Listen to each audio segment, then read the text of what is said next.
Alright guys, we got a new letter from Matt Fryer. He goes over a few things. We're going to discuss the second half of this. The first half is about the DLCs and how that will be changing with the changing content format and so on and so on. I'll have it linked in the description if you guys want to read that. But we're here for the second part. We're going to read it. I'm going to tell you my thoughts. And yeah, let's get into it. So, additionally, I've seen the commentary over the weekend about server stability, lag spikes, and players being put into queues after being disconnected. As all of you know, this has been a far too often occurrence. We have been very vague about addressing it.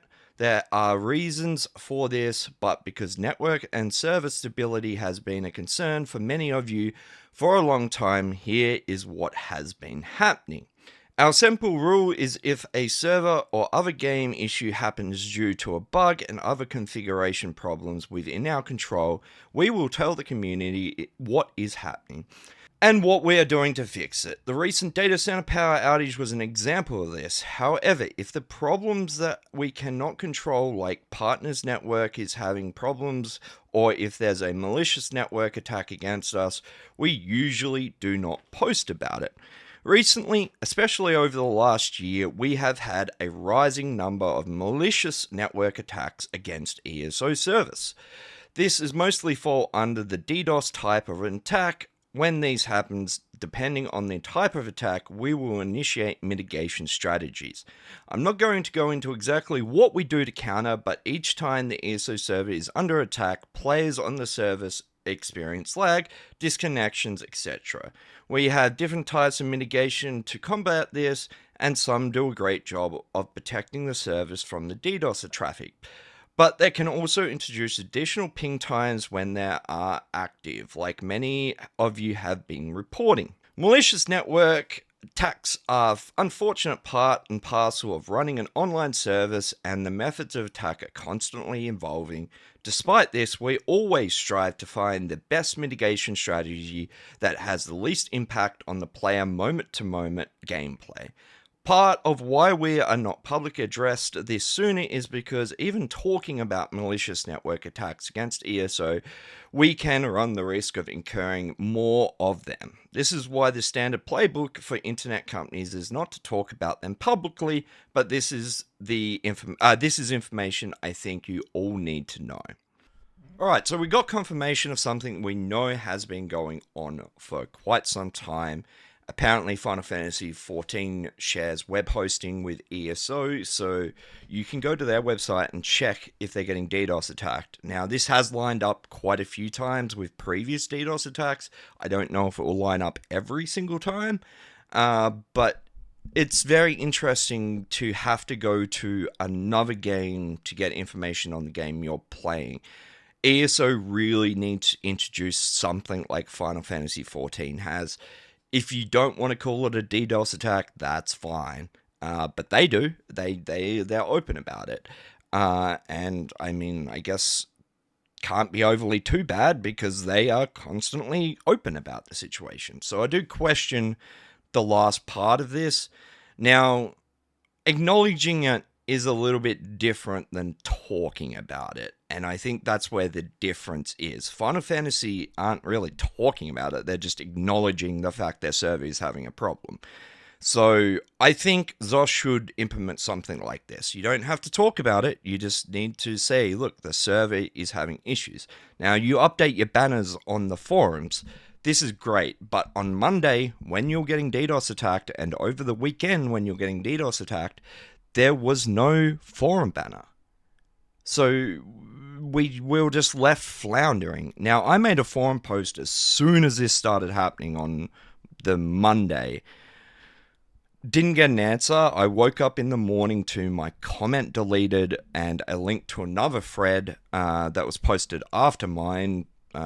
Anyway, but there was no clear answer on the forums. What was going on? Was the server having issues? We didn't know. There was nothing there. So this just adds to people's frustrations because when you don't know what's going on, you are more frustrated. So acknowledging it, I think, is something that you guys should do and consistently do. This leads me into the forums. The forums are not a great tool to communicate with your player base, Sauce. They're just not. Between having to dig through forum posts to find one answer on something, it's just not a fun time. And on top of that, I don't know what the percentage is, but I guarantee you the amount of people that have a forum account and the amount of people that play the game is a very tiny percentage. And I know a lot of people that just don't even go onto the forums. Your own developers said they don't go onto the forums because they're not a nice place. Can anyone remember Rich saying that?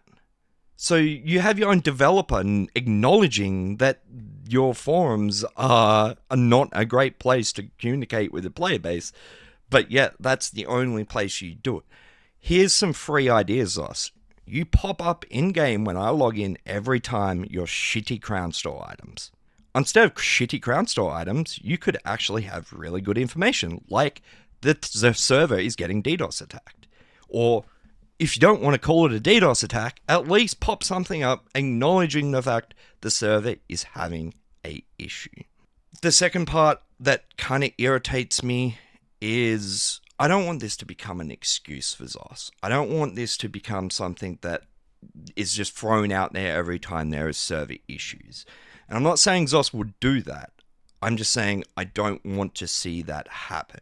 It doesn't matter at the end of the day whether Zoss can control it or not can control it, because we are paying for a product. We are giving them money for a product. And when that product fails, it doesn't matter whose fault it is, besides the people that you're giving the money to. This isn't an excuse at all. And players need to be compensated for this. Every time. Every time, Zoss. It doesn't matter if it's out of your control. If your server, your game becomes unplayable for a whole weekend, or even a day, or even 8 hours, you need to compensate your player base. Now, you did this because of the power outage. That's great. But this needs to happen every single time. And Zoss needs to understand that this doesn't excuse them. It doesn't. I'm sorry. It just doesn't. And for a very, very long time, I was the kind of person that would sit here, read this, and take it at face value. I'd be like, okay, they're getting DDoS attacked. That sucks for them. But after 10 years, I just can't be that guy anymore. I just can't be. I can't read excuses anymore and just take them as what they are, because it doesn't matter.